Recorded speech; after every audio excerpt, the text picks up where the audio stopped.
Hola, ¿cómo están todos y todas? Este es el sexto episodio de Venus en Fílmico, un podcast donde intentamos alquimizar los productos culturales con el esoterismo. Quien les habla es el señor Elian Aguilar, @aguilar.elian en redes, y me acompaña la señorita Venus en Fuego, @venus.en.fuego, Caro Marangui. Olis. Hola, hola. Hola, hola. Bueno, estamos muy contentos porque nuevamente, en esta búsqueda que yo tengo de conocimiento esotérico, vamos a hablar de una película que es medio una excusa para hablar de un término esotérico. Esto fue como quienes ya nos están siguiendo escucharon el cuarto episodio, donde la temporada de Aries llevaba a la película Duro de Matar, Die Hard. Acá es lo mismo, el tema lleva a la película. Primero se maceró el tema y luego apareció la película de una lista muy amplia que fue: hay que hacer esta película, sí, bueno, hacemos esta película. El tema en cuestión es la niña bonita del mundo esotérico actual. Es ese concepto que todo el mundo repite, que todo el mundo utiliza de excusa. ¿Nos querés contar cuál es ese concepto? Por supuesto, hablamos de Mercurio retrógrado. Es una excusa. No existe. Aprovechemos este espacio para decir que es toda una joda entre ustedes, las que conocen el mundo esotérico, para hacernos creer que es un concepto que existe y que todo el mundo lo repite y nadie sepa de qué se trata. No, la verdad es que el planeta en verdad no regresa hacia ningún lugar, no retrograda, es una cuestión visual desde la Tierra, pero existe y tiene su impacto de alguna manera. Y me gustaría que le cuentes a la gente. Después vamos a ahondar en el concepto de Mercurio retrógrado, pero ¿cuáles fueron los elementos de este concepto que vos trajiste a la mesa para que podamos desde ahí descascarar cuál va a ser la película? Primero decir los elementos y yo cuento qué película vamos a hablar. Nuestro backstage, de alguna manera. Exactamente. Nuestro backstage fue decir, bueno, queremos hablar de Mercurio retro, queremos hablar de Mercurio retro en Aries, que es lo que está aconteciendo a vivo ahora mismo. Y el concepto era de alguna manera pensar en temáticas o en personajes tal vez que la comunicación sea muy importante, y la comunicación cuando hace un quiebre de alguna manera de volverse hacia adentro y luego volverse hacia afuera, o a la inversa, ¿no? Personas, personajes o situaciones comunicacionales donde la comunicación toma un giro de alguna manera, y al modo ariano un giro bastante brusco, podríamos decir. Cuando la señorita Venus en Fuego me comenta al respecto, apareció una sola película que básicamente es de estas que siempre vamos a querer hablar, y es Devil Wears Prada, que no es la forma en que conocimos la película en estos lares, que es El Diablo Viste a la Moda. Una película que cambió el paradigma del cine en un montón de aspectos que recién hoy se pueden ver, porque es una película que se ha resignificado a medida que pasó el tiempo. Es una película que siempre fue de esos consumos accesibles, una película que vos decís, esta película no falla.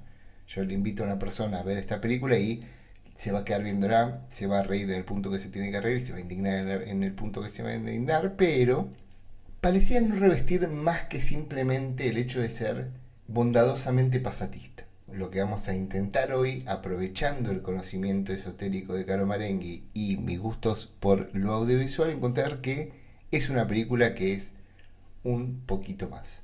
Pero necesito saber, que aparte ya metiste un retro. Bueno, estamos como no hicimos en los últimos dos capítulos, porque fueron grabados de tarde. Este capítulo estamos grabando de noche y ya tomamos vino, así que puede que sea mucho más desprolijo que los anteriores. Hay chances, sí, hay chances. Pero porque, como siempre decimos, este es un buen podcast para acompañar con un vino. En este caso estamos tomando un Malbec. Tiraste un Mercurio retro. O sea, ya es tan amigo que es un apócope del nombre real. ¿Qué es o quién es? A ver, esa es una buena primera pregunta. ¿Qué es o quién es Mercurio retrógrado? Está bueno hablar de quién, porque cuando estudiamos astrología decimos o nos referimos a los planetas como los actores, de alguna manera, ¿no? Y Mercurio es quien representa en la obra que es la astrología a la comunicación. Por eso se vuelve muy importante, por eso es tan cercano a nuestra conciencia, está considerado entre los planetas personales, junto a Venus y junto a Marte, porque es esto, la comunicación es algo cotidiano, Digo, no porque a nosotros nos interese la comunicación, sino que todo ser humano necesita comunicarse para básicamente ser humano. Entonces esto vuelve a Mercurio en su función psicológica, un planeta muy muy importante para todos, para todas. Las temporadas de retrogradación de Mercurio son bastante frecuentes. Yo no sé en qué momento todo se descarriló y Mercurio retrógrado se volvió este fenómeno de la cultura pop que es hoy, pero realmente es algo que pasa bastante frecuentemente. Digo, no es No es un algo... eclipse. No es, los eclipses también son También. frecuentes, tenemos eclipses unas 2-3 veces al año, Mercurio retro lo mismo, pero por algún motivo que yo no termino de comprender tampoco, creo que nos gusta friquear respecto de determinados temas y como Mercurio es frecuente, es como, bueno, vamos a agarrarnos de esto para hacerlo un problema donde no lo hay en verdad. Lo que, lo que sucede con Mercurio es esto, es el planeta que trabaja la comunicación, entonces las comunicaciones, ya sea entre personas, a través de la tecnología, cualquier medio o vía de comunicación, puede sufrir cortocircuitos. Eso resumiría en una oración qué es lo que nos sucede con Mercurio retrógrado. Pero capaz tu pregunta yo creo que va un poco más a qué significa o qué es más desde la teoría Mercurio Claro, porque cuando retrógrado. vos hablaste de comunicación a mí me hizo pensar, bueno, espera, si me dicen que cuando está en Mercurio retrógrado pasan dos cosas, uno que uno está o más abierto para complicaciones, para peleas o lo que sea, más deprimido o lo que sea, o no abras tu computadora porque algo se va a romper. Entonces digo, ¿es o todo? ¿Es el All Father o qué? Tenemos dos temas, yo creo, a tener en cuenta. El primero es justamente, ¿no? ¿Qué quiere decir que las comunicaciones se vean afectadas? Y segundo, y desde lo astrológico especialmente, ¿en qué signo sucede esto? ¿O en qué elemento? Ya con el elemento tenemos un montón de información. Entonces, yendo a lo primero, cuando hablamos de la comunicación en sí viéndose afectada, primero vamos como al origen de esto, ¿no? Decimos que Mercurio retrograda, como si Mercurio fuera hacia atrás en grados, porque eso es lo que desde la Tierra observamos, ¿no? Siempre recordemos algo que dijimos en nuestro primer episodio o en el piloto, que la astrología la tomamos con la Tierra como si fuera el centro, ¿no? Nosotros hablamos de el Sol entrando en Aries y es como el Sol no se mueve hacia ningún lugar. Entonces, acá cuando hablamos de Mercurio yendo hacia atrás, en verdad es un efecto visual que sucede desde la Tierra porque Mercurio nunca vuelve hacia atrás. ¿Sí? Pero desde nuestra perspectiva, en determinados momentos del año, sucede que por un efecto visual, este planeta, como varios otros también, empiezan a retroceder varios grados. Entonces, en ese momento que decimos que, bueno, nuestras comunicaciones pueden, abro comillas, verse afectadas. Entonces, cuando decimos que nuestras comunicaciones se pueden ver afectadas, ¿a qué nos referimos? Cuando hablamos de retrogradar y de volver hacia atrás, tenemos que pensar como si la introspección fuera el giro, ¿no? Como si el planeta literalmente girara hacia adentro. Entonces, Mercurio en temporadas normales está directo, uno comunica, uno habla, uno manda un mail, uno escribe un texto con conciencia de a quién, de qué estoy diciendo, de qué manera, mi wifi funciona bien, mis medios de comunicarme funcionan bien, mi manera de usar las palabras tal vez también estoy muy cómodo en ellas. Y en temporadas de retrogradación, al hacer este giro como hacia un lugar más introspectivo, lo que entramos es en un periodo de revisión, ¿sí? El movimiento que termina haciendo Mercurio en cada una de sus retrogradaciones, como Mercurio siempre orbita muy cercano al Sol, termina pasando después en su retrogradación y luego al avanzar nuevamente por los mismos grados que el Sol. Entonces ahí lo que decimos siempre en periodos de Mercurio retrógrado es que este Mercurio tiene como un renacimiento. Cuando avanza por el Sol es como si tuviéramos un Mercurio nuevo, decimos, y es un nuevo ciclo. Entonces todos y todas atravesamos cada vez que Mercurio sale de su retrogradación como un renacimiento en nuestra manera de comunicarnos, ¿sí? Entonces, esto puede suceder solamente si revisamos, si tenemos el periodo previo que es de revisar, de editar, de retomar temas que quedaron en el tintero y en este momento vuelven. Por eso también está esto de que vuelven personas, porque vuelven temas que quedaron sin cerrar o que quedaron sin una conclusión y que es ahora el momento de volver a ellos para darle un cierre, ¿no? En periodos de retrogradación, más que arrancar las páginas de tu nuevo libro, es mejor que vuelvas a todos los bocetos que tenés y intentes editar a ver si no hay alguna idea copada para desarrollar después, de alguna manera. O sea, no siempre es negativo. Nunca es negativo, no hay negativos y positivos. Podemos arrancar un poco por ahí para aprovechar bien la astrología y desmitificar, ¿no? Que hay bondades y que hay maldades. Nada es bueno, nada es malo, esas son categorías que usamos los seres humanos. Acá lo que decimos es, vos cada Mercurio retrógrado tenés una posibilidad enorme de los temas que tocaste en los últimos 3-4 meses, revisarlos. Y ahí me voy al segundo tema que dije antes, que era el signo en el que sucede esto, que es clave para entender con un poco más de foco qué es lo que va a incluir, ¿no? Porque hablar de comunicación, digo, siempre en temporadas de Mercurio retrógrado, independientemente del signo, del elemento en el que esto suceda, vamos a decir, bueno, hacete un backup de información, se te puede cortar el wifi, puede ser que el mail que iba dirigido a X lo mandes a Z, puede ser que te tropieces con las palabras, puede suceder siempre. Ahora, cuando vemos el signo, vemos el elemento en el que esto sucede, tenemos un poquito más de detalle. Entonces, lo que estamos atravesando ahora es un Mercurio retrógrado en Aries. Aries, ya lo abordamos, elemento fuego. Aries tiene que ver con los enojos, tiene que ver con los límites, tiene que ver con violentar, con justamente cuando hablamos de límites, con traspasar límites a veces. Entonces, este periodo en específico especialmente tiene que ver con revisar en mi comunicación, en mi diaria, si pongo límites, si me ponen límites, si comunico mis enojos, cómo reacciono verbalmente ante mis enojos, si frente a algo que no estoy de acuerdo, levanto la mano y digo no estoy de acuerdo o me lo guardo y reacciono por otra vía. ¿Cómo es mi comunicación respecto a estos temas? Es lo que viene a levantar Mercurio. De nuevo, no para iniciar ni para movernos diferente ahora, sino para revisar. Vamos a traer un poco de la peli, pero me quedo con un montón de preguntas para hacer después. De verdad es un tema que me apasiona, porque cuando algo de alguna manera atraviesa ese cúmulo de conocimiento social que es el inconsciente colectivo y se convierte en algo que todo el mundo usa, normalizarlo es quitarle el precio. Pero si ustedes escucharon detenidamente a la señorita Venus en Fuego, ya empiezan a aparecer cositas que se pueden relacionar con la película de la que venimos a hablar hoy. El análisis que vamos a hacer de El Diablo Viste a la Moda no va a ser tanto estilístico o realizativo, sino más bien narrativo, porque siento que en este caso en particular, con este tema esotérico, hace más sentido. El Diablo Viste a la Moda, no sé si vos lo sabías, está basado en un libro escrito por Lauren Weisberger, que de alguna manera trajo su vida como asistente de Anna Wintour, que era la editora de la revista Vogue. Esta película ya tiene más de 25 años, desde el 2006 es la película. Está más cerca de los 30 ya, no tiene sentido cómo pasa el tiempo.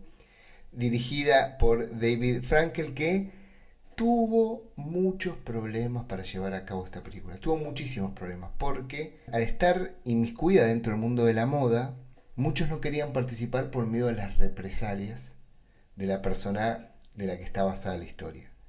Que nunca se dice el nombre, pero todos saben que es ella. Para mí, vamos a empezar a meternos un poco más de lleno en la película. Es una estructura que bebe del cuento de Cenicienta, lo transforma.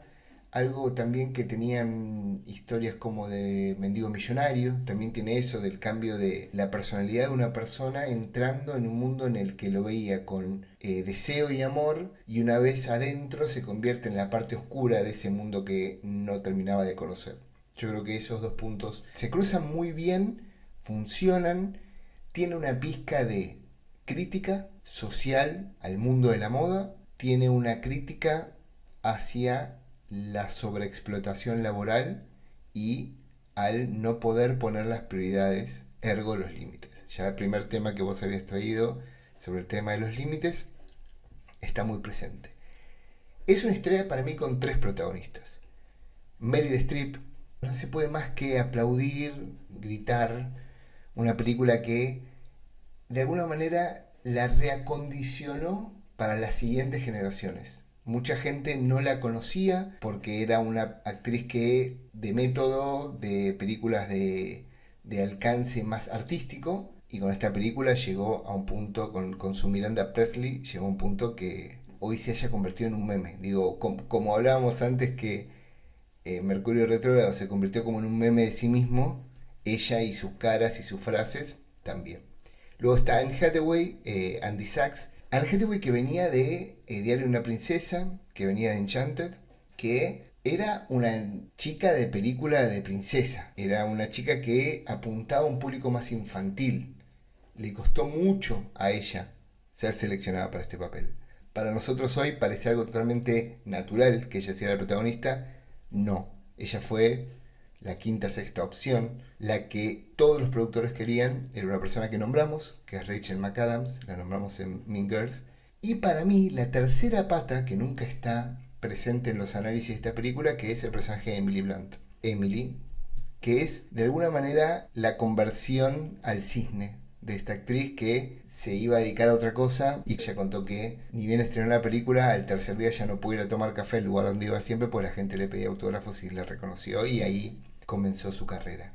Estas 3 mujeres son las que forman la estructura del conflicto de la narración de esta historia, donde el personaje de Anne Hathaway, el personaje de Andy, entiende que trabajar para Runway, que es la versión de Vogue en esta película, es su carta de entrada por la puerta grande de este mundo. Obviamente ese primer encuentro, como todo camino del héroe, no sale bien. El héroe nunca entra de lleno a la historia, sino que siempre se encuentra con situaciones antes. Se encuentra de una con Miranda y con el universo y el terror que infunde el personaje de Miranda, y falla.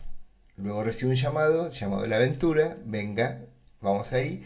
Y para mí, el elemento que aglutina todo, el huevo de esta tarta, es el personaje de Emily. ¿Por qué? Porque el personaje de Emily tiene tanto el universo que trae Andy como el pantano que es Runway. Es una persona que atravesó ya el camino que hizo Andy.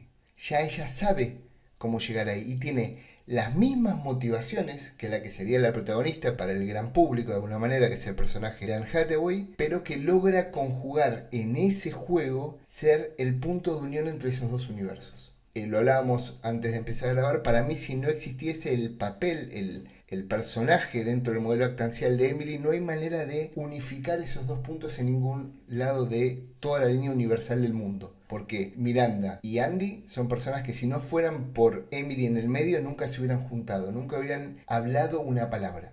¿Qué recordás de cuando viste por primera vez El Diablo Viste la Moda? Todo el mundo de la moda a mí siempre me interesó, y la mezcla con el periodismo también, porque digo, en realidad Andy ingresa a Runway sabiendo que ella viene de una carrera de periodismo, donde es como este momento, para mí es como algo transicional para convertirme luego en una gran periodista y demás, pero tengo que entrar, ¿no? Como algo que tal vez nos pasó a muchos, ¿no? Tengo que poder entrar o insertarme en el mercado laboral de alguna manera, de alguna forma. Y no importa si es como asistente, digo, ya estoy adentro del sistema. Entonces, por un lado, lo que representa todo su conexión con la moda y ese primer ingreso a una gran corporación. Y después, digo, todo lo que significa la falta de compañerismo entre mujeres. Yo creo que aparece mucho esto de la constante comparación, del estar mirando, esto de el meme que hoy circula mucho de estas son las botas, sí, las botas. Todo el estar observando a las mujeres todo el tiempo es algo que hoy me resuena demasiado. A mí me sorprende bastante porque ese es como un lugar, hay 2 lugares comunes de esta película, que es como hablar de esta cuestión de la mala leche laboral todo el tiempo, porque es parte de entre la persona de poder y los que están por debajo, o entre los mismos que están por debajo. Y además esto de buscar quién es el villano de esta historia, que también lo trajiste vos con esto de no hay buenos ni malos en la vida, son construcciones que uno hace para simplificar la existencia. Porque básicamente si entramos en la dinámica donde todo es gris, tenemos que pensar demasiado. La gente no tiene ganas de pensar, tiene ganas que alguien les diga quién es el bueno y quién es el malo, y de esa manera es más sencillo. En esta película todos creen en un principio que el malo es Miranda Presley. Para mí no lo es, para mí es una víctima del sistema. Después quieren poner de villano a Nate, el novio de Andy. Para mí no es el villano. Ahora después vamos a dejar esa puerta abierta. Yo no sé si el máximo villano de esta película es Anne Hathaway y su propia pérdida de visión y autoconocimiento de sí misma ante la vorágine de un lugar que la supera, ¿no? Y que en esta instancia de lo que hablamos Mercurio retrógrado, esta cuestión de que ella, que es una persona de la comunicación, no sabe cómo comunicarse con eso que está enfrentando, conoce las reglas del lenguaje propio, las usa a su favor y termina siendo parte oscura de ese mismo universo que ella de alguna manera denostaba todo el tiempo. Hay una situación donde esta gente que no le gusta analizar las cosas pone a Nate como el villano. Hay una charla entre ellos dos como novios que se ríen del mismo lugar donde ella entró a trabajar. O sea, ella primero se para en un lugar de superación, de ver a todos desde arriba, como estos son todos unos boludos, ponen la importancia de, y ella termina cayendo en ese mismo lugar sin darse cuenta. Antes de ir a Mercurio retrógrado, el otro tema para mí es, siento que es una película bastante feminista, porque hay muchas cosas en relación al personaje de Miranda, como nada, datos de color que todo el mundo conoce, que es, ella no estudió a Ana, a la directora de Vogue, a la editora de Vogue, porque ella quería hacer su propia versión del personaje. Estudió a Clint Eastwood. Clint Eastwood, que es un tipo que logró exacerbar el papel de duro sin nunca levantar la voz. Clint Eastwood en ninguna película grita. Él simplemente con sus silencios, su manera de hablar bajito, pero muy contundente y claro lo que estaba diciendo, infundía respeto. Entonces ella decía que quería lograr eso. Tuvo que luchar por pelo blanco. ¿Por qué? Porque los productores decían que el pelo blanco daba vieja. Y ella decía, no, el pelo blanco da que yo me pongo el pelo como quiero y lucho con eso. Y ella tuvo que luchar mucho para estar en la película, porque ella no quería estar porque le querían pagar poca plata. Y ella cuenta que esta fue la primera vez en toda su carrera, estamos hablando de 2006, imagínate todo ese camino, donde ella se dio cuenta realmente de lo que valía, porque dijo, no, entonces yo en esta película no quiero estar. Y le ofrecieron el doble de lo que le habían ofrecido. O sea, no es que negociaba por un poquito más. Los productores tenían la posibilidad de pagarle el doble y la estaban ratoneando solo por el hecho de ser mujer, siendo Meryl Streep. Una persona que para mí se muestra súper víctima de la situación en la que está. Meryl Streep cuenta que fue la primera vez que muchos hombres se le acercaron a hablar, directores de empresas, personas de poder, diciendo, yo te entiendo, porque yo estoy en ese lugar y muchas veces tengo que ponerme en una posición de altanería, de mala onda, porque es la única manera que tengo de controlar el poder que me queda. Que es, si lo pensás, súper complejo y difícil de entender, porque yo comprendo que tener poder no es simplemente subyugar a otro, sino que tiene que ver con la idea de liderazgo que fue evolucionando en el tiempo. Quiero saber al respecto de esto. ¿Por qué hablaste de la comunicación y esa cosa de darse vuelta? Porque siempre que estamos en periodo de retrogradación de Mercurio, decimos que, como de una manera didáctica de explicarlo, ¿no? Cuando esto de que el planeta pareciera retroceder en sí mismo y volver esos grados, decimos que esos grados ya los recorrió. Por ejemplo, si Mercurio estaba en grado 10 de Aries cuando empezó a retrogradar, de grado 10 va a pasar a grado 9, a grado 8, a grado 7 y así. Esos grados, el 7, el 8, el 9, el 10, ya los recorrió. Por eso decimos que hay una revisión y por eso la manera más gráfica de comprenderlo es nos volvemos hacia adentro porque volvemos a mirar un camino que ya hicimos. No estamos viendo nada nuevo, no estamos teniendo nuevas conversaciones, pensando en nuevos temas, enfrentándonos a nuevos problemas, sino que nos estamos enfrentando a cosas que ya vivimos.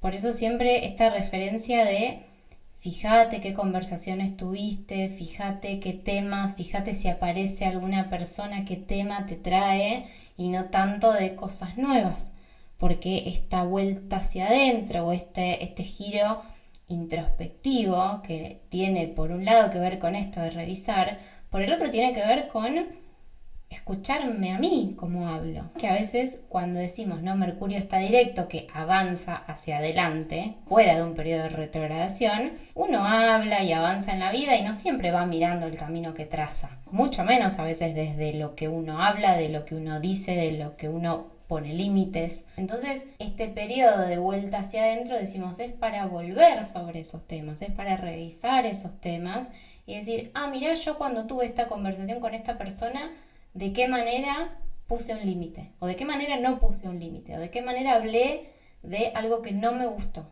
o de qué manera la otra persona me habló, y volver a esa situación y desgranarla, y analizarla, y revisarla. Por eso es un periodo introspectivo, porque a veces es un momento más de silencio que de ruido externo. Depende mucho de cómo es cada uno. Si somos personas que vivimos hablando y comunicando, estamos muy hacia afuera todo el tiempo, muy hacia el mundo, es muy probable que un periodo retro sea mucho de estar más en silencio, de escucharme hablar, de escuchar mis pensamientos. Cuando decimos Mercurio es comunicación hacia afuera, o sea, hacia con otros, en mis entornos, y es comunicación hacia adentro. ¿Cómo me hablo a mí? ¿De qué maneras estoy en mi propia mente? Hablándome cuando Mercurio en Aries me enojo, cuando no puse un límite, cuando tengo muchas ganas de hacer algo, porque Aries también es el deseo. Entonces, ¿cómo conecto palabra y deseo? Bueno, todos esos temas, con esta vuelta hacia adentro, decimos que estoy mirándome a mí mismo o a mí misma. En esta película pasa que el personaje de Andy realmente piensa que puede hacer el trabajo que le encomendaron, y hay un momento que no sucede, que hay una discusión muy fuerte, ya se rinde, aparece el personaje de Stanley Tucci, gran persona. Después al final por ahí cuento una historia que tiene que ver, que se relaciona mucho con él, con su pasado, su futuro y lo que sucedió con esta película. Y ella vuelve, después de tener una conversación con él, que es una suerte de mentor, a convertirse en lo que Miranda quería que fuese, no lo que ella quería ser. Y eso me lleva a preguntarte, ¿afecta distinto a cada signo o hay como una idea medio unificadora de la situación de Mercurio retrógrado? Digo, puede que una persona este momento de introspección la lleve a la inacción, a la depresión, en lugar de, como en el caso de Andy, de no, está bien, yo aprendí esto, salgo más fuerte. Sí, 100%, depende de la carta de cada uno, depende del Mercurio de cada uno, ¿sí? Cada uno de nosotros, de nosotras tiene un Mercurio situado en una casa y en un signo. Entonces, eso va a determinar nuestra manera de estar ligados a la palabra, ¿sí? A la palabra hacia afuera y hacia adentro, a nuestro mundo comunicacional, ¿sí? Por ejemplo, yo tengo un Mercurio en Escorpio, es un Mercurio en un signo de agua y que está en casa 2, en una casa de tierra, es un Mercurio súper introspectivo por naturaleza.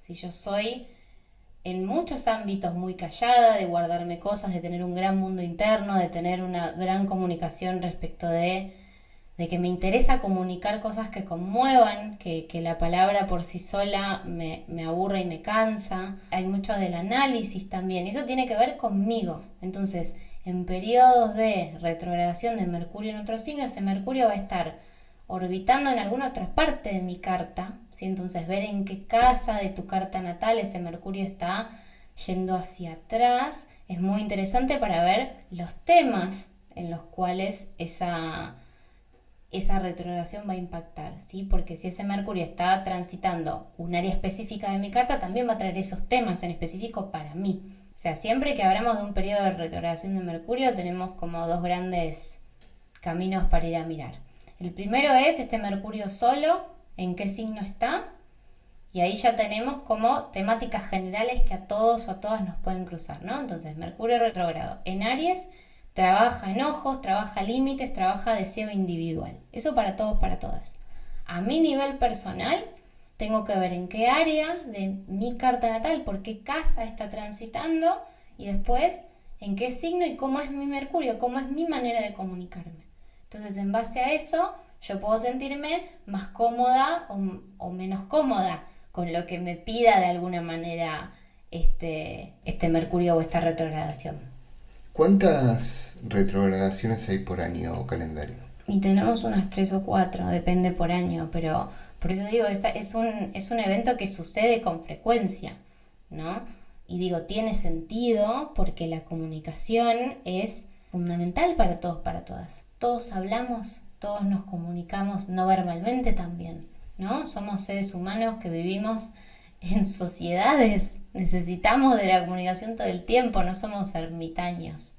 Entonces, tiene sentido que se haya vuelto también como un evento de la cultura pop en términos de que nos afecta. Digo, a mí me parece un chistazo que siempre que estamos en Mercurio retrógrado se caiga WhatsApp o se caiga Instagram o se caiga Facebook, se cae todo meta. Y es muy gracioso y sucede. Digo, Sí, también puede ser que Mark Zuckerberg sea fanático de la astrología y lo haga a y propósito. también puede ser, también puede ser. Yo no tengo dudas ella a esta altura, pero también esto me parece interesante, ¿no? No es que el cielo nos hace nada, reaccionamos en espejo. Todo es un espejo. Entonces decimos que si arriba está sucediendo esto, si arriba hay una invitación a ir hacia atrás, acá en la Tierra pasa lo mismo. Entonces, quizá no se caiga WhatsApp, pero tengo un día donde estoy todo mi lunes sin wifi en mi casa y no puedo trabajar y me desquicio porque no puedo hacer lo que quiero, porque no puede ser, que yo pago para tener internet. Y como, bueno, hoy toca estar en silencio. ¿Cómo te llevas con eso? Y nos recuesta de pronto encontrarnos en esas situaciones porque capaz no nos gusta estar en silencio. O capaz no nos gusta darnos cuenta que pifiamos en un mail, ¿no? Que nos mandamos una falta de ortografía, que nos pasamos en lo que le dijimos a alguien y tenemos que ir a pedir perdón. Entonces Mercurio retrógrado nos pone en esas situaciones siempre, ¿no? A encontrarnos con nosotros mismos cuando hay un problema de comunicación. Ahí es muy impresionante esto que contabas, porque bueno, de alguna manera pensamos un poco el episodio alrededor de todo eso, pero básicamente El Diablo Viste a la Moda es una lucha dialéctica continua a través de la palabra. La batalla se da a través de lo que se dice. Como estamos ante personas con más energía femenina, no puede haber una resolución física, como vimos en el caso de Duro de Matar. Vos no podés llevarlo al mundo del combate físico, cuerpo a cuerpo. Entonces, la manera de lastimar y curar es a través de la palabra. Ellos están todo el tiempo hablando, ya sea entre compañeras, como el caso de Andy y Emily, para o pasarse data u ocultarse data, de manera de yo con esto te voy a afectar. El personaje de Stanley Tucci, que es el que cura a través de la palabra, y que pobre es el que menos beneficiado sale de toda la cuestión, porque es de alguna manera el cordero al que ofrecen en el tercer acto. El nombre del personaje es Nigel, que ahí lo busqué porque me lo había olvidado. Pero sobre todo el personaje de Miranda. Para vos, ¿el personaje de Miranda es bueno, es malo, volviendo a las características que no tenemos que tomar, o es también una víctima de su propia situación? Yo ya dije que para mí no hay ni buenos ni malos. Para mí ella es lo que tiene que ser en ese sistema. Ella no podría ser de otra forma. Ella necesita mostrarse dragona de alguna manera. Necesita mostrarse como una persona que da miedo. Digo, hay mucho de arquetipo ariano en ella. Para mí está basado en un arquetipo que mezcla Aries y mezcla Capri, ¿no? Capricornio y Aries. Lo ariano, digo, viene de esto. Es una mujer que está siempre sola. De hecho, hay para ya la segunda mitad de la película mucho en torno de todas las parejas que nunca le duraron y todos los tipos que ella termina ahuyentando. Tiene que ver con esto, una mujer deseante de su carrera profesional que no le importa más nada, pareciera, o eso construyen, ¿no? Los relatos alrededor de ella. Y ella se mueve asustando al resto, ¿no? Como poniendo mucha distancia. Sí, es de una comunicación, como decías, muy escueta, ¿no? De una mujer de pocas palabras, pero que en 2 palabras te dijo absolutamente todo, ni hablar de sus miradas y de su comunicación corporal también, ¿no? Pero que no necesita mandarte un mail de 50 párrafos para decirte que sos una tarada, solamente hace falta decirte como andate, ni vengas, para decirte todo. La CNV, comunicación no verbal. 100% o esto, o verbal, pero clara y concisa. Y absolutamente tajante. Y eso que decías antes de las palabras hiriendo, a mí me parece súper interesante porque desde los elementos, cuando vemos la astrología, cuando yo te hablo de Aries, te hablo del fuego y te hablo de que, sabemos, ¿no? El fuego quema, lastima, destruye. Y el aire o la palabra hace lo mismo. El aire lo podemos asociar a una palabra que lastima, a un cuchillo que corta también. ¿Y cuántas veces las palabras terminan hiriendo más que una piña en la cara? Y acá está clarísimo. Digo, ella es una señora en un entorno corporativo que está siempre bajo las reglas del juego, pero que necesita armarse de esa manera para sobrevivir. Entonces, yo no le puedo poner una categoría de es buena o es mala. Creo que hace lo que tiene que hacer para sobrevivir en ese entorno. Si yo siento que estoy de acuerdo con eso, se va un poco. Yo creo que ella se crea su propia imagen de sí misma, brandea a su personaje para el exterior y termina comiéndose ese mismo personaje, que de alguna manera queda para mí patente en el último plano de la película, donde ella atisba a mostrar un poquito de humanidad en una sonrisa de satisfacción por haber realizado una labor como mentora, algo que parece de idea imposible para ella, y vos decís, ay, termina acá, y mira para el que está manejando y dice, dale, vamos, ¿qué estás esperando? Yo siento que es un poco víctima de la situación, pero ella misma, con una suerte de puercoespín, vos hablaste de esto de alejar, yo la veo más como una figura de un puercoespín, es como tengo estas púas, te voy a picar igual. No Quiero se saber. puede mostrar vulnerable, No. ella en su situación. Bueno, la forma que tiene de espantar a Andy es cuando finalmente se ve en una situación de vulnerabilidad cuando la descubre discutiendo con el marido. Y ahí es cuando le pide el nuevo libro de Harry Potter que todavía no salió, que me parece una situación maravillosa. Pero no me parece que suceda lo mismo con Andy. Yo siento que Andy es más torpe. Tengo una cuestión con Andy en esta película que es la misma contradicción que me produce Summer en 500 días con ella. Son personajes que dividen en términos de para vos está equivocado o está bien lo que está haciendo, porque, como vos bien decís, no hay buenos ni malos en la vida, sino circunstancias, y cuando incluís el amor y el corazón, uno hace lo que puede. Uno hace lo que puede con las circunstancias en las que se encuentra. Ahora, torpezas como la que hace Andy se empieza a perder cuando deja de hablar con su entorno, cuando deja de comunicarse con esas personas que la mantienen con los pies en la tierra, agarrada a este mundo que, si lo pensás, es absoluta y totalmente payasesco. Digo, estamos dándole entidad de seriedad a una persona que se pone un vestido que vale $1.000.000. Esta película incluso tuvo uno de los valores de producción en vestuario más altos de la historia del cine. Porque cuando empezó a funcionar el boca a boca, cuando empezó a llevarse a cabo el rodaje y se corrió ese telón de acero de que Ana la de Bow, Anna Wintour iba a poner una lista negra de los que formaran parte de la película, aparecieron los grandes diseñadores para que las actrices en la película usaran sus vestidos. Branding. Si eso se hubiera pagado, hubieran sido millones y millones. Pero si vos lo pensás, es una estupidez. Bueno, nosotros nos tendríamos que vestir por una cuestión funcional. No hay otra cuestión. Yo siento que la torpeza que tiene Andy es alejarse de las personas que la hacen humana, que la hacen real, y autojustificarse todo el tiempo.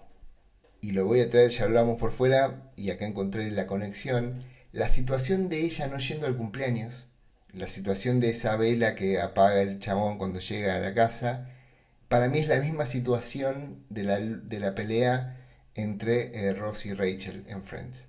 Donde para mí ambas relaciones, ambos noviazgos, reportan la misma situación de quiebre binario que pone la gente de un lado o del otro como si fuera un partido de fútbol. Es o se equivocó Rachel o se equivocó Ross. O se equivocó Nate o se equivocó Andy. Y es como ninguno, es como cada uno hizo lo que pudo. Ahora, como yo no estuve de acuerdo cuando Rachel tonteaba con su compañero de trabajo todo el tiempo, una vez que consiguió entrar al lugar que quería entrar durante un año y medio, que Ross le bancó la mecha para que llegara a ese lugar, tampoco me va a bancar que Andy, a la primera de cambio que el chabón se va, Nate, que era el malo, ella va y se come al chabón en París. Vos decís, te lo querías comer siempre, flaca. Si querías engañar a tu novio y no sentirte culpable y autojustificarte, entonces no pongamos. Yo ya sé que estás poniendo muchas caras, Caro, pero. Porque piensan que Mercurio está en Aries y vos estás desbarrancando en este momento. No, pero yo estoy justificando la razón de terminar con esa idea errada que Nate es el villano de esta película. Nate es otro hombre que hace de hombre, que queda expuesto en ese lugar de hombre. Puede ser una película con energías femeninas muy altas, pero no creo que sea el villano. Es como poner a Karate Kid que Karate Kid en realidad es el villano. No. Yo voy a hacer mi comentario de panelista de la noche. A mí lo que me parece que Nate se ganó el lugar de villano porque Nate entra a boludearla a ella en un punto de la película. Sí. Entonces ahí es donde, hermana, ¿con quién estás saliendo? Con un chabón que te empezó a boludear. Digo, lo que pasa con Andy es que Andy tiene un arco, ¿no? Nosotros arrancamos por el arco narrativo. Ella tiene un arco de transformación física también, ¿no? Ella, la jodita esta de que ella era una talla 5 y termina siendo una talla 3, talla 2, ya no me acuerdo. Digo, habla de un cambio 360 que ella empieza a atravesar y él se quedó con una Andy vieja. Entonces yo creo que la crítica hacia Nate viene un poco por este lado, porque hay alguien que está cambiando y que vos te estás quedando con la versión vieja y no estás acompañando. Si esa versión nueva está buena, está mala o estas etiquetas es otra conversación. Yo no estoy poniendo etiquetas sobre esa nueva versión, sino que si la historia hubiera quedado sin que ella regrese luego de cometer el error y darse cuenta, como con perrito con la cola entre las patas, hablar con él en ese bar, tratando de volver a ser quien era, a ella me parece que la persuasión que quiere usar es malintencionada. Si ella hubiese evolucionado, hubiese cambiado, hubiera llevado su ser hacia otro lugar y esto fue una situación que con golpes y otras cosas la forzaron a esa conversión. Nosotros hablamos de que ciertas personas llegan a tu vida en cierto momento para atravesar algo. Algunas se mantienen en el tiempo y otras simplemente fueron eso. Si para ella sus amigos y su pareja de ese momento eran los que atravesaban ese cambio y ya, bueno, cuando salieras de ahí no vuelvas a buscar refugio en esos que abandonaste porque sos mejor ahora que evolucionaste. De ese punto es que yo no estoy de acuerdo con su postura. Ella todo el tiempo hablaba boludeando al mundo de la moda y termina creyéndose ese papel y poniendo a sus amigos y su pareja en el lugar de los boludos que no lo entienden. Ahí es donde yo entro un poco en conflicto porque digo, a mí me parece que la historia de Andy es una historia de búsqueda de quién es ella. Sí, estoy de acuerdo. ¿No? Entonces ella ingresa a una corporación de la moda, riéndose de la moda, ¿no? Riéndose del color azul. Del color azul y recibe una lección increíble de parte de Miranda en ese momento. Vos, pendeja, no tenés ni idea de toda la industria y todo lo que se mueve acá atrás. Entonces yo creo que se abren como dos caminos ahí, que uno es aprender de que estás en un mundo que no es importante porque es espejitos de colores, ¿no? La moda significa, la moda comunica, digo, ahí podemos entrar en un montón de temas. Sí, es artístico. Por supuesto, le da laburo a un montón de gente, ¿eh? La moda, la industria de la moda, con todos sus males también, pero lo hace. A un montón de nenes bueno, subpagados. pero da un montón de laburo en blanco y otras cuestiones que podemos discutir luego. Y después en esto de la búsqueda del deseo de ella, decir, che, y si a mí esto me gusta un poco, ¿qué pasa?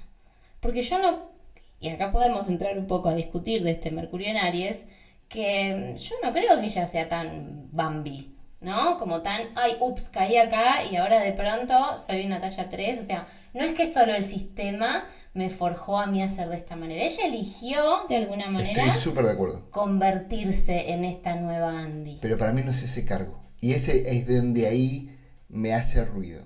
De vuelta es como la postura que toma Rachel. Es como, bueno, te escribí una carta, sí, bueno, pero son 8 páginas de cada lado y es como, no, a ver, como adultos sentémonos, charlemos y decir, mira, yo siento esto y lo hice por esto.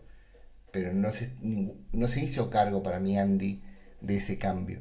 No, y ahí lo que me parece interesante con esto de Mercurio es cuando la película arranca, Andy es realmente muy callada, Sí, ¿no? Es muy silenciosa y tiene una manera esto, un poco torpe tal vez, de pronto hablar o de pronto moverse también.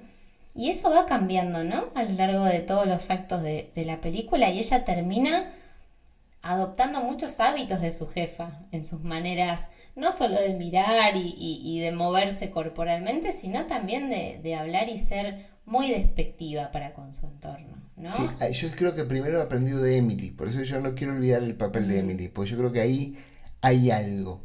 Emily atraviesa el mismo camino que ella, pero yo siento que Emily se hizo más cargo siempre de lo que quería, que yo creo que Andy no, ujú. ¿no? Es como hay, no sé, ciertos presidentes que no se hacen cargo de que son presidentes de una nación, ¿no? Que venían de ser panelistas y no se hacen cargo. Bueno, no, hacete cargo que querías eso, que estás en ese lugar y no le esquives el, a la jeringa, porque digo, ya estás en ese lugar. Siento que ella está bien que empezó a hablar más, empezó a mostrar, a demostrar, a usar el lobby, a presionar políticamente a quienes la rodeaban para lograr lo que necesitaba rodear como asistente de una de las personas con más poder de Nueva York, pero tampoco uno termina el día, si haces terapia y decís, bueno, estoy atravesando un momento muy feo, qué sé yo, voy a hablar esto en terapia. Ella se encierra en ese mundo y se autoconvence de que no es tan malo como quien lo rodea. Y yo creo que ahí le pifia un poco la situación. No sé si te convenció o no. Un poco. Está bien. Un poco, está bien. Está bien. Vamos bastante tiempo ya. 53 minutos. No lo puedo creer. Es como nunca empezamos a hablar todavía de la película. No. Yo siento que, como les decía, escapamos un poco de lo estilístico y lo realizativo para meternos más en lo narrativo. Creo que, de mi parte, lo último que quiero contar es el personaje de Stanley Tucci, porque es muy loca la historia. Es un tipo que a mí lo ves y tiene mucho ángel, vos lo ves y decís, lo quiero abrazar a este buen hombre. Él estaba casado en el momento de que graba la película, no encontraban a nadie que pueda hacer su papel, el papel de Nigel de ahí, de él, y él es contratado 72 horas antes de que arranque el rodaje. Él fue a la película sin haber hecho nada, sin haber visto el guión, sin haber ensayado con sus compañeros, nada. Se encontró con que Meryl Streep iba haciendo de método. Meryl Streep saludó a todos los actores, le agarró a Anne Hathaway y le dijo, me encanta lo que haces, pero ya no te voy a hablar más en todo el rodaje. Ella se puso en el papel de Miranda e hizo de mala de principio a fin. Después dijo que se arrepintió porque sintió que se perdía de muchas bromas y chistes con sus compañeros y que nunca más hizo eso de ponerse en personaje durante todo un rodaje de una película. Stanley Tucci tenía a una esposa de 3 hijos y la esposa le agarra cáncer, no quiere hacer tratamiento, él la convence, no quiere. El último gran momento juntos es el estreno de la película. Luego del estreno de la película ella fallece. Él se queda con los 3 hijos. ¿Qué hago con todo esto? Conoce a una persona de nombre Felicity, apellido Blunt. Básicamente es la hermana de Emily Blunt. La conoce, se acompañan, se ponen en pareja. A él le agarra cáncer. Ella lo acompaña durante todo el proceso, lo convenció de hacer el tratamiento porque no quería que repita. Y tuvieron 2 hijos, así que ahora es una familia de 5. Siguen juntos, o sea, en una cena familiar en Navidad vas a estar con Emily Blunt, John Krasinski, Stanley Tucci yo quiero estar en Soñado. es Quiero estar soñado, en esa quiero estar en familia. esa familia. Y después el otro tema que me quedaba es que la película logra, a través de un guión súper inteligente, adaptar bien esa obra. La guionista de esta película logró agarrar lo más importante de lo que esta crónica de esta persona, de la escritora del libro original que se mete a trabajar en este mundo, pero lo convierte un poco, lo lleva hacia el punto de que es tanto crítica como sátira. O sea, yo cuando la volví a ver es como, es tanto crítica como sátira, es como, podemos hablar y analizar un poco lo que pasa, pero a la vez nos podemos reír de eso. Y es muy difícil lograr un juego de estabilidad entre esos dos factores, porque la risa y la crítica son tan potentes que siempre una te va a ganar. O sea, vos tenés que lograr, como el personaje de Emily, ser esa persona que equilibre las dos puntas. Algo que te haya quedado, vamos a tener que hacer otro programa sobre Mercurio retrógrado, porque yo todavía no termino de entender bien la fuerza de Mercurio retro. ¿Algún dato que te haya quedado por contar sobre Mercurio retrógrado? Y si va a haber otro episodio, creo que lo guardamos para el próximo. Ok, me gusta que deja, me gusta esta cosa de El cliffhanger te el dejo. cliffhanger para que lo escuchen los siguientes episodios. Como les dije, nos quedó corto, podríamos haber seguido, pero me parece que es una buena forma de seguir tomando el vino y cerrar este sexto episodio de Venus en Fílmico. Recuerden, como siempre les decimos, que tienen que seguirlo a este podcast en Spotify cuando lo vean. Estamos subiéndolos una semana más tarde también a YouTube, así que pueden entrar en mi canal, buscan a Eliana Aguilar en YouTube y ahí les va a aparecer, y algunas otras cositas, también se pueden suscribir ahí. Pero hay una cajita, yo todavía no he visto ninguna pregunta por suerte en esa cajita, pero ¿Por qué Spotify, por suerte? ¿Por qué por suerte? Que y nos porque yo pregunten. no sé lo que se pueden encontrar, pero en esa cajita de Spotify pueden o preguntarnos cosas, opinar, sugerir, y si algún día quieren podríamos hacer una encuesta. Descubrí que se pueden hacer encuestas. Bien. Pero si todo eso les da cringe, les da vergüenza o lo que sea, pueden escribir a @aguilar.elian en Instagram o @venus.en.fuego en Instagram. Nos escriben ahí y nos tiran ideas, nos sugieren de qué cosas quieren que hablemos. ¿Algo más que quieras decir antes que cerremos este bello episodio? No, muchas gracias. Me parece muy bien que hayamos terminado así. Nos envidian, y como dice Miranda, porque quieren ser como nosotros. Y con eso nos vamos a retirar este episodio de Venus en Fílmico. Nos vemos la semana que viene. Chau.